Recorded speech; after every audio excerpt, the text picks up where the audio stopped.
Good afternoon, Jay Stansell here from Product Coalition. I'm really excited to be doing another Product People interview this afternoon here in Melbourne. I'm very fortunate to have Ahmad Taylor, who's CEO and President at THX Limited. Ty's got a fantastic background and years of experience in product management, lots of media and entertainment experience in there as well. And I'm really looking forward to be able to have 20 minutes with Ty, talk about product management from his experience and through the lens he looks at the industry through, and learning as we go. So Ty, welcome, and thank you so much for giving some time to me and to the audience. Could you start with a bit of an introduction to yourself and your career, and a little bit then into what you're doing at the moment as CEO and at THX? Sure. So historically, I've worked at a mix of very large companies and then at smaller companies that were ultimately acquired by the large companies. So a blend of startups and then larger media companies. The core problem that I've been trying to solve across all of the companies, oddly enough, is getting people access to the information and entertainment that matters to them most. And that's sort of been the thread that's sort of tied together all the experiences. And that spans the gamut from sort of larger companies like the New York Times, where I was a reporter there, to companies like Comcast, where I was helping with the electronic programming guide so you could figure out what to watch. Comcast is a large cable operator in the United States. To Viacom, where we were a broadcaster and allowing people to get access to the music that mattered to them most through a visual realm. And then last, at Samsung, I was interested in getting people access to the entertainment that mattered to them through TV sets. In the visual display group while I was there. And I was actually living in Korea for 2 years doing that and bringing sort of a product development ethos to a 84,000 person company that used traditional waterfall techniques. And I distributed Eric Ries's lean startup within the company and mobilized people to think about solving customer problems first. From a startup perspective, I worked at a company called At Home, I was the 43rd employee. It grew to 1,600 employees by the time that I left. I took a year off and went to cooking school in the UK, and it was an Aussie-Malaysian cooking school, actually, run by an Australian woman named Prudence Leaf in London, yeah. And then I came back, joined another startup called Meta TV, which was eventually acquired by Comcast. And then I did my own startup around sports aggregation, so you can get the sports news around your favorite sports teams, whether it be the All Blacks, Boo Hiss, or the Australian national team, as you see fit. Most recently, I joined THX a little bit over a year ago, and our remit essentially is providing high-quality audio-visual experiences. We were founded by George Lucas with the advent of Return of the Jedi in 1983, and I sold the company last month to Razer, which is sort of one of the preeminent gaming hardware companies, and they're taking a venture capital approach to the investment and letting us run independently and hoping and providing me the support that I need to sort of extract the most value as a business and solve our customer problems. Fantastic. There's so much there. To be honest, I could think we could talk about for an hour or so about so many of those experiences. When we were chatting before we set this interview up, you said that you're a product-focused CEO. And could you talk a little bit more around what that means to you and the differentiation between that and other types of CEOs? Sure. Well, you'll forgive me if I seem like I'm going off topic, but I'm not. In the recent American election, there was a vote for a change in control and party control. And I was explaining to my children that that vote was aligned primarily around educational lines, meaning those who had gone to university or college and those who had not. And I said one of the benefits of going to university is the opportunity to understand the scientific method, which is conducting experiments and then assessing the result. And coming up as I did through product development, it became clear to me that the purpose of business is to solve customer problems. In academia, you're trying to solve academic problems with real-world applications, depending upon your what you major in.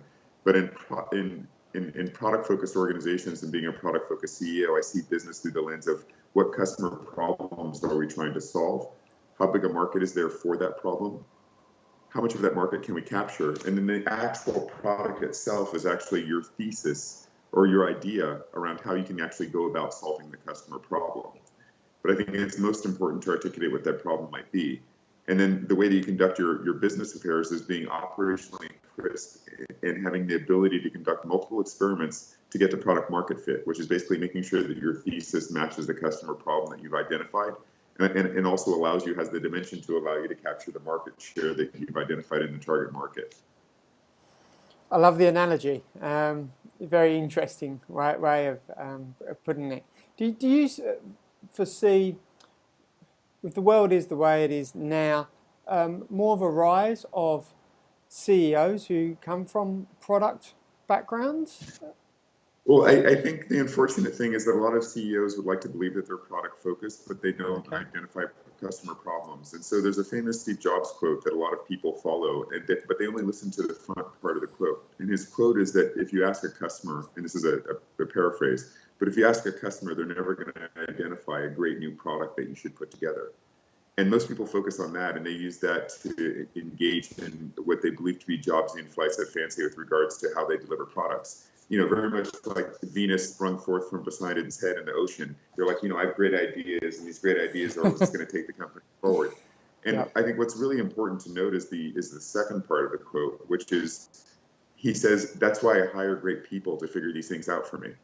Right. And so while the purpose of a business may be to solve customer problems, and the purpose of a product is to solve those customer problems and to evaluate how you can do so, the real purpose of running a business is actually putting people who work in the company on your team in the best position to succeed.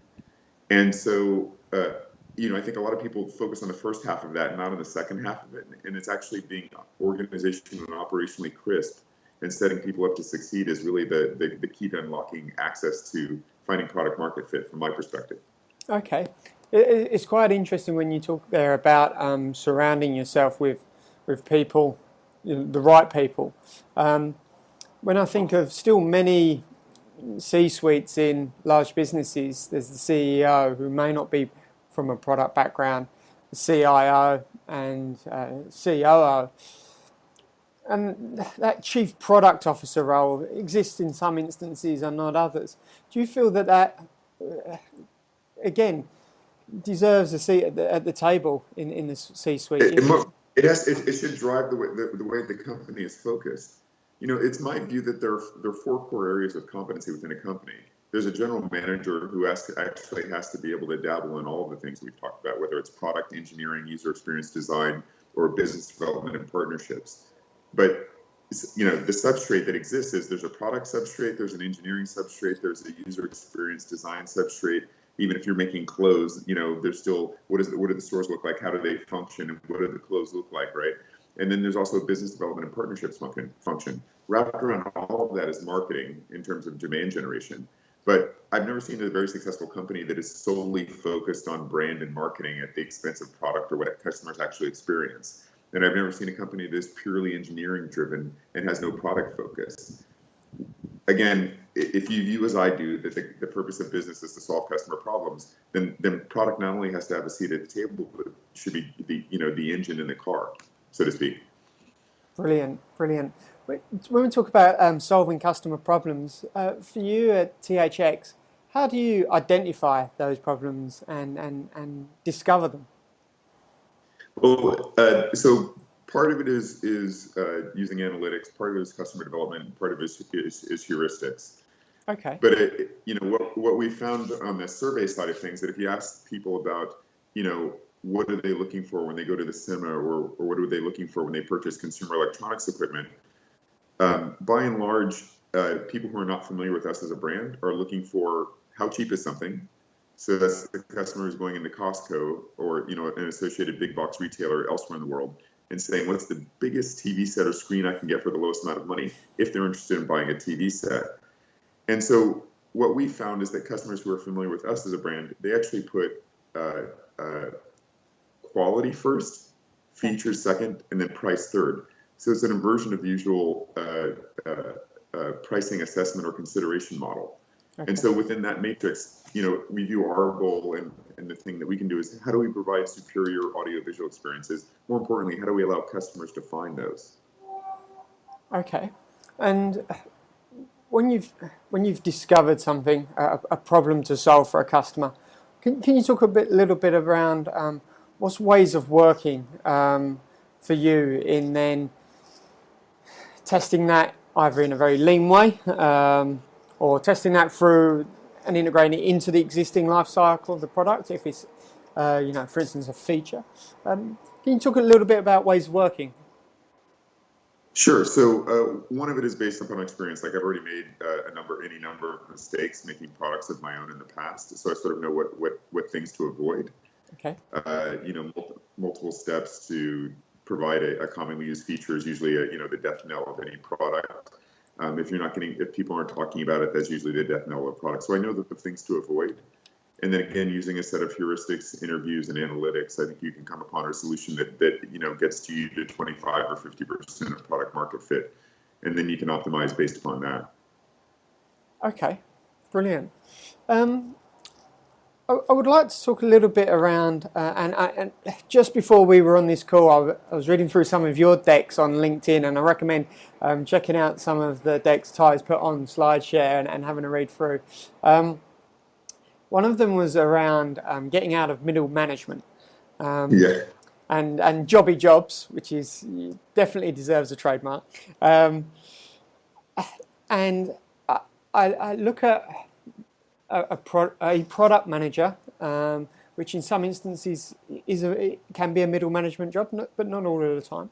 And I look at yourself as holds a title of CEO with a product background. Is that a job that you go looking for to make that transition, or is it one that finds you through good product management practices and networks over time? So I would say yes. Okay. The answer is both. And I became the CEO of my small startup simply because I had a product need, a personal product need, and I did customer analysis and found that other people had the same need, which is how do I track the news and information around my favorite teams. And so the only way for me to achieve that in a way that made sense for me was to build a company to do so. I will say that it's by happenstance that I developed the business development side of things. So there are many paths to going through product, and I came through a design path. And I was a reporter before, and then somebody allowed me or gave me the chance to learn programming when I joined my first startup. And that's not typical, so I learned programming there. And then 2 jobs after that, when I joined Comcast, I told them that I did product development. And they're like, oh, that's business development. I said, no, it's product development. They're like, that's great, you're going to do business development. And so they had me do business development for 2.5 years. And I was resentful at first, but it actually really sort of grew the skill set that I had. And I had to take things like financial cost accounting because I don't have an MBA, but I had to learn how to read spreadsheets and also to generate financials for the things that I was doing. And so, I don't know that I chose a path to be a CEO, but my background in both design, engineering, product development, and then ultimately business development gave me the sort of 4 legs of the stool that were necessary to be able to run a larger company. But it also validated my feelings that people are the most important resource that you can bring to bear. Right. Okay. When you talk about those 4 skills, again, I know that was in one of your decks that you've shared there around business design, engineering, and there was a 4th one, I can't remember. But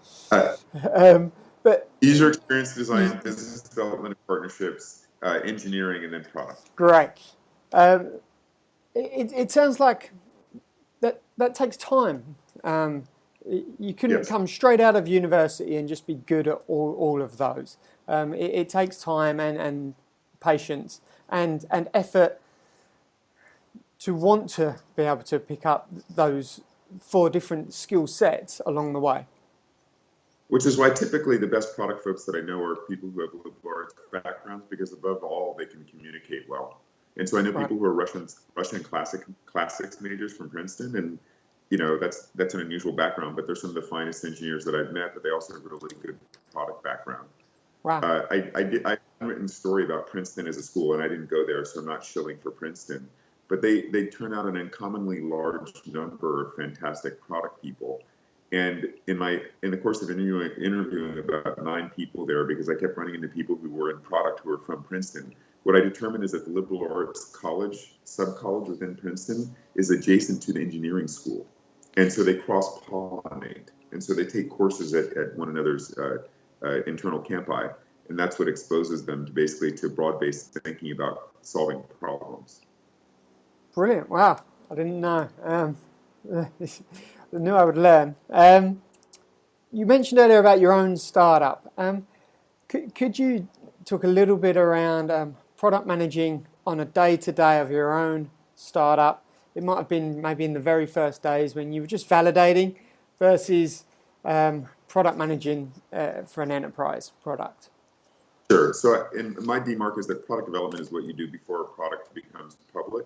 And then when it's public, you're engaged in public product management, unless you're completely off base, in which case you have to restart from scratch.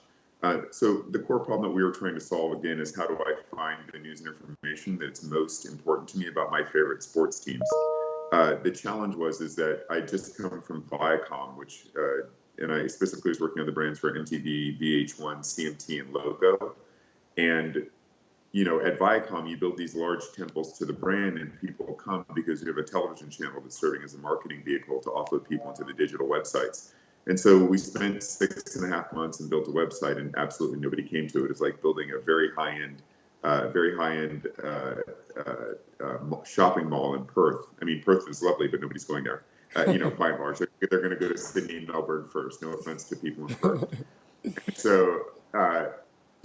We then, so that was in the middle of 2009. So the iPad was coming out. So what we did is built a mobile app and an iPad app for when the iPad came out. And that had 20 times the time spent that we had on the website, which is fantastic, but still nobody was coming. Right. And there was then a light that went off that was like, well, the company's not going to survive if we continue down this path of establishing this independent brand that nobody knows about. So why don't we distribute through the channels where people spend time, which is essentially social channels. So it wasn't important to me to quote unquote own the real estate. I was happy to live on leased real estate, which is more along Fifth Avenue or downtown Melbourne or downtown Sydney, or pick your favorite city. And so what we did is distributed individual team news and information in discrete channels, both on Twitter and on Facebook. And that's when the company really took off. Fantastic. Okay, so it sounds like there were certainly some expensive lessons learned there. Yes. Do you feel that the product management or product managers globally are better at product management now than, say, 5, 10, 15 years ago? Are we maturing? Are we getting better at it? And if so, how? Well, it's interesting. I think, if you talk to me in the mid-aughts, like 04, 05, 06, most of the people in product management are coming out of engineering. And recently, in the last 5 years, I've seen a change where a lot of people going into product are newly minted MBAs. And so they're coming with a financial perspective and then managing products. They're both appropriate paths, but I think it's much more mature as a product discipline. When you say lean techniques, no one's like, what are you talking about? Like, I might eat salads. You're like, no, that's not what we mean. And so I think that we're much more conversant in the tools of the trade and the terms of art that apply to the discipline. I think the challenge comes, however, is that there's organizational rigidity that doesn't allow for product, because it's like product does exist and sit on top of, not from a control perspective, but somebody's got to own the customer experience, and that's what product does. And so they've got to sit on top of traditional engineering, hardware and software, and business development and user experience design, and people aren't really familiar with that. So I've seen organizations with user experience design, engineering, and marketing, and business development, but they don't actually know how to then get a product pushed across the finish line, because nobody ultimately owns the customer experience. So I think, if you were to convert it to a 24-hour day, we're sort of in the first hour or so. Right, okay. A lot to learn. I think it reminds me of a book. I'm trying to think of the title. I think it's along the lines of The Inmates Run the Prison. And it talks about, and it was written 10, 15 years ago, around the control that engineers have over the world and technology. And obviously a lot's changed and mindsets have changed, and as you were saying then, the experience now really it has much more ownership than before. It's not just the technology solving a problem; it has to be eloquently done, etc. I was going to ask, taking on the job title of CEO, and I'm sure you've got a head of product or a president of product at THX. Is there anything you miss on the day-to-day that you don't get to do anymore as a CEO that you did as a product manager? Yeah, talking to customers and doing Okay. customer development. And so, I do so on an informal basis. So one of the things that we're working on are headphones, for example. So right now you're conducting an interview with me with in-ear headphones. Anecdotally, there's a feeling that women don't like over-the-ear headphones. So, headphones that are full cans. Yeah. And so I was sitting behind a woman on the plane, and she had over-the-ear cans. So I tapped her. She's like, "What? Obviously I have my headphones on. I don't want to talk to you." But I said, "Excuse me. I know you're listening to headphones. It's just unusual, to see someone so enveloped in the bit of mechanics as you did. Like, you lovingly unfolded them out of their case. I'd just like to know a little bit more about, your interest in over-the-ear headphones. Why did you buy them and what they meant to you?" And so we had a pleasant 10-minute converation, and she finished. She's like, you're really good at your job. And I felt pretty, I felt really good about that, or chuffed, as my British friends would say. But it's rare that I get the opportunity to do something of that sort. I've sold the last two smaller companies that I've been at, including THX, and so I've now turned into corporate development guy. I did not plan to do so. Okay, I think it's good to know for anyone who's following a similar path as you, that the sacrifices that have to be made. Talking about selling a company, and I imagine it's exactly the same for someone like yourself as it is for a startup founder. When you're selling a company, and obviously what the word selling means can be completely different depending on the nature of the sale. How do you manage, and there's so many, it's so easy to love a product and to treat it like your baby, but when you sell a company and there may, either to you or to your organization, be a perception of the product might no longer be ours, or we may no longer be able to shape it how we like. How do you manage that risk and the culture around that? And I suppose for me, it's more so how you're doing that now with THX. Sure. So to answer your first question, I think that when you're selling a company, you have to preserve a safe space for the product to continue as is. If the owners have a different view about what you're doing, then you have to look into yourself to see if it makes sense for you personally and for what the company is built to do. Usually, not in all cases, and not in the cases where I was involved, but usually mergers go poorly because they're not aligned around what problem that they're solving. They're not aligned with putting people and human capital first. They're not aligned with clear and transparent communications.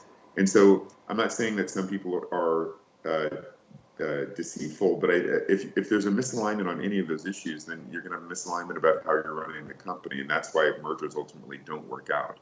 So in my case, I wanted to preserve the core product that we were working on. So in the case of FanFeeder, which was acquired by Samsung, the work that we were doing for semantic entity analysis and extraction was ultimately deployed to the television set, though in a much mutated form. But the legacy of the work that we were doing was preserved. With regards to THX and Razer is taking a hands-off approach to what we're doing. We'll work where it makes sense, but there's no sense of forced synergy, which ultimately can cause long-term issues in terms of structural stability in the firm. Okay, great to know.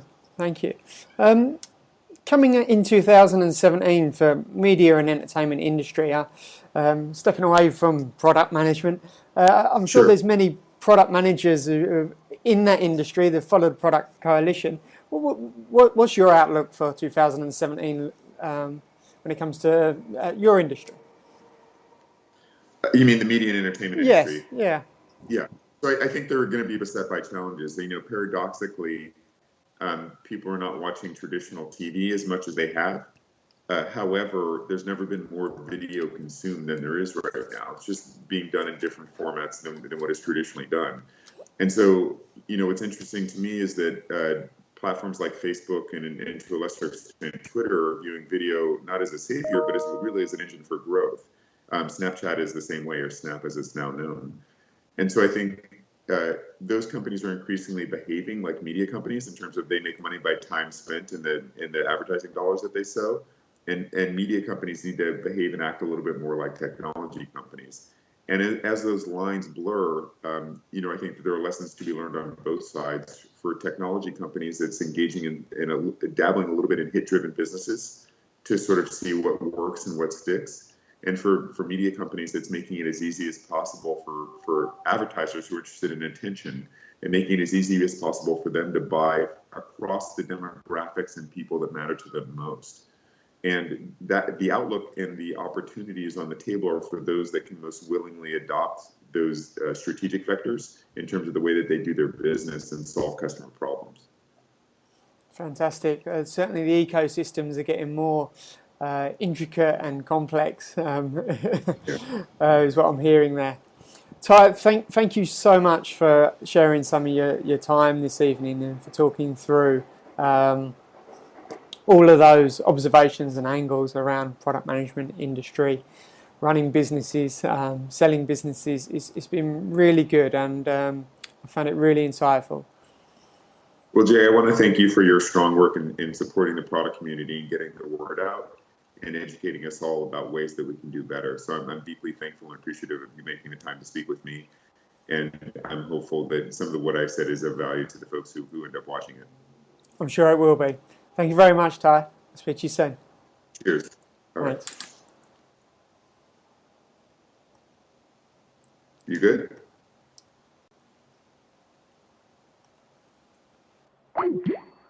Okay, and that's Ty, CEO of THX Limited. What a great 25 minutes there with Ty, seeing his angle on product management, industry and business. I certainly found it a very different interview from previous sessions, and very rewarding, and I feel very fortunate to have had 20 minutes, half hour of Ty's time.